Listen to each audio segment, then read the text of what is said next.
السلام عليكم ورحمة الله وبركاته. أهلا بحضراتكم في القرية. ممكن كنا بنقول إن الناس دي ليه ما بتسيبش المكان؟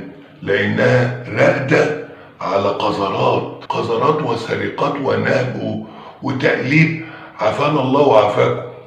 تتريق على سرقتها عشان تمشي من المكان هتتفضح. بس هو كان أهم حاجة فين الفلوس يا خطيب، وشوية الدلاديل اللي وراه، وبعض برضو. انا كان بيجيلي تعليقات قذرة يسألوا الخطيب والساعات والسرقة وبتاع. دلوقتي بقى عيني عينك، الفضايح بقت عيني عينك في الزمالك. هنجيلها بعدين، بس نبدأ الحلقة ونقول بسم الله الرحمن الرحيم.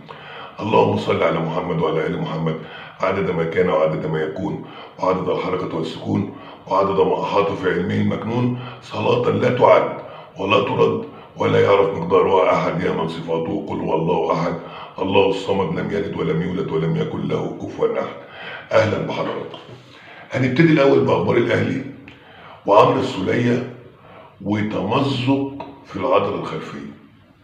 يعني هيخش له في شهر ونص، وهو لسه راجع من شهر وشهر ونص برضه. ده الفرق بين اللاعب المحلي واللاعب الدولي يا جماعه. لو شفتوا رونالدو ملوش دعوه بالتمرين بتاع الملعب، ده حاجه تانية. انا سني كبر، لازم ادرب نفسي واقوي عضلاتي. كابتن سولية المفروض ان هو فاهم ان هو سنه كبر والاصابات العضليه دي كترت، المفروض ان هو يعمل على تقويه هذه العضلات. وده بيوضح صحه وجهه نظر كولر في عدم التجديد لعمرو السولية. يعني لجنه التخطيط ما شاء الله كانت عايزه تجدد له سنتين، هو قال لهم لا.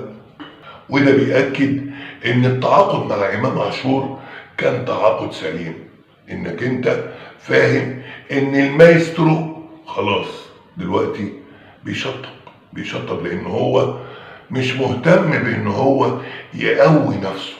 معلش، انا راجل داخلي كله من الكوره، ده اكل عيش.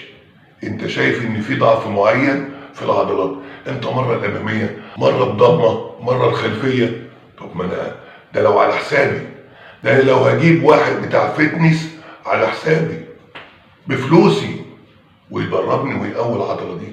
نخش بقى على الخطاب الرسمي للنادي الاهلي. طبعا احنا عندنا معسكر هيبتدي من بكره بمشيئه الرحمن لحد يوم 6 سبتمبر. المفروض انك انت عندك مباراه اثيوبيا يوم 8 سبتمبر، وعندك يوم 12 المباراه الوديه بين مصر وتونس، وديه يوم 12. واحنا عندنا مباراه مع اتحاد العاصمه الجزائري يوم 15 سبتمبر، يعني بعد 3 ايام. الاهلي بيطلب اقل طلب، يعني المباراه الوديه، يعني اذا كنت هتاخدهم في مباراه اثيوبيا اللي هي تحصيل حاصل، احنا خلاص اتاهلنا.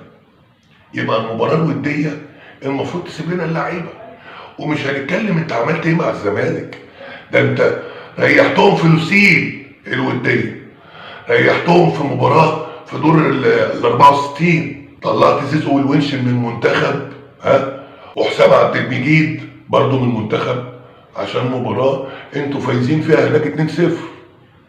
ومحدش يتكلم على الزمالك. يجي بقى هاني حتحوت يقول لك ايه؟ انتوا لو بصيتوا لوجهه نظر الاهلي تقتنع ان هم يعني المباراه دي وديه والمباراه دي تحصيل حاصل، وان هم قدامهم مباراه يوم 15 بتاعه كاس السوبر، تقول ان الكلام ده صحيح. ومع اخذ في الاعتبار الكلام ده كله، تبص تلاقي ان مباراه اثيوبيا اعداد قوي للبطوله الافريقيه، ومباراه تونس هي اقوى مباراه للمنتخب للبطوله الافريقيه. بلاش نفاق، بلاش كذب ونفاق. يعني انت اقوى مباراه للمنتخب هتعملها قبل البطوله ب4 اشهر، يعني انت بتتكلم على بطوله بعد 4 اشهر. هي المباراه دي اللي هتبقى في ذهن اللعيبه لمده 4 اشهر. امال المعسكر اللي بيتعمل لاي فرق قبل البطولات المجمعه دي مثلا ب 15 يوم ولا ب 20 يوم ولا بشهر عشان يتعمل فيه مباريات وديه، عايز تعمل المباراه اللي قبلها ب4 اشهر تقول منتهى النفاق فيك يا حتحوت. انت انسان ما عندكش مبدأ، ما عندكش ضمير، ما عندكش بربع جنيه حيادية. انا اللي غيظني ان الخضري يقول لك انا مش مع الاهلي، والقوسي لما يجي الخضري بيسأله في البرنامج بتاعه يقول له انت رأيك ايه؟ القوسي يقول له لا انا بصراحة مع المنتخب. يا عم ماشي، ما احنا كلنا مع المنتخب، بس انا عايز افهم ايه الفايدة من المباراة دي دلوقتي؟ انا هبتدي الموسم ببطولة، مباراة ببطولة، يعني المفروض ان ده ضغط من ناحيتين، لاعيبتي تبقى مع المنتخب واول مباراة رسمية ببطولة. ما سنطرتش في الدوري وتبقى خش كده خبط لازق على بطولة. مش لازم الدولة دي تقف مع الفريق اللي بيشرفها. هو اساسا في حد بيشرف الكرة المصرية غير النادي الاهلي؟ الكاف ده احنا مش هنبطل الخوازيق بتاعتكم.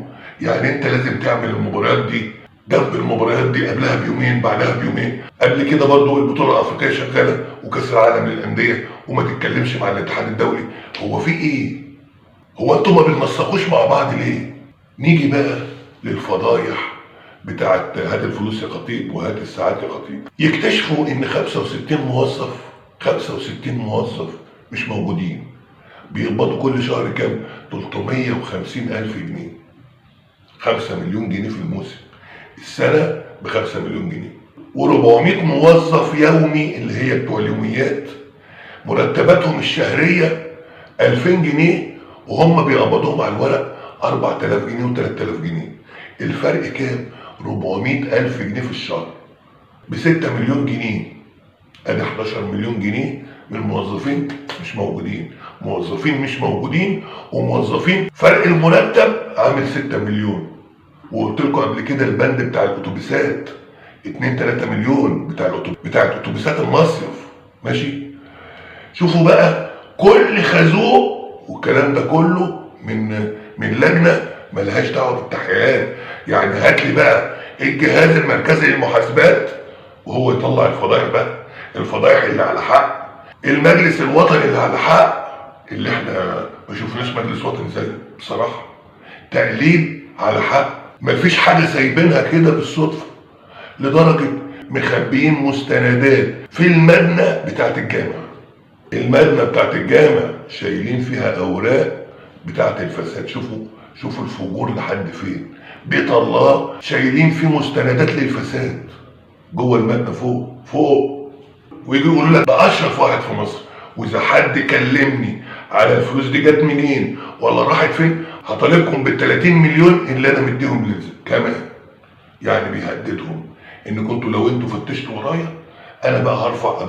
ما خدوا بالكم ان ممكن تكون السرقات دي كلها مفيش حاجه تثبت حاجه عليا. في ناس في خرفان بتشيل الكلام ده. انا راجل نزيه، انا راجل سليم زي اللي ممسوك بتاع الخزنه، ومفيش حاجه تثبت على اللي اداله الاوامر.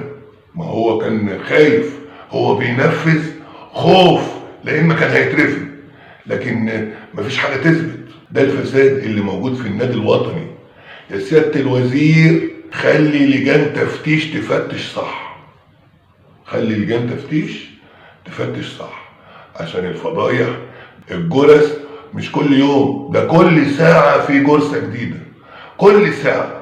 آخر حاجة نشكر الشيخ تركي آل الشيخ اللي لبى دعوة أمح الدولي، وأمح الدولي دلوقتي عقبالنا جميعا يا رب، وجميع مستمعينا وجميع أمة لا إله إلا الله. دلوقتي هو في الحرم بيعمل عمرة، ربنا يتقبل منه ومنا يا رب، ويوعدنا يا رب زيه كده. وتركي آل الشيخ باعت له ربنا يتقبل منك ومنا، اللهم امين يا رب العالمين. وربنا دايما يجبر بخاطر الغلابه. ودي نهايه حلقتنا، ويا ريت ما تنساش تدعم اخوك باللايك والشير والاشتراك في القناه وتفعيل زر الجرس. والسلام عليكم ورحمه الله وبركاته.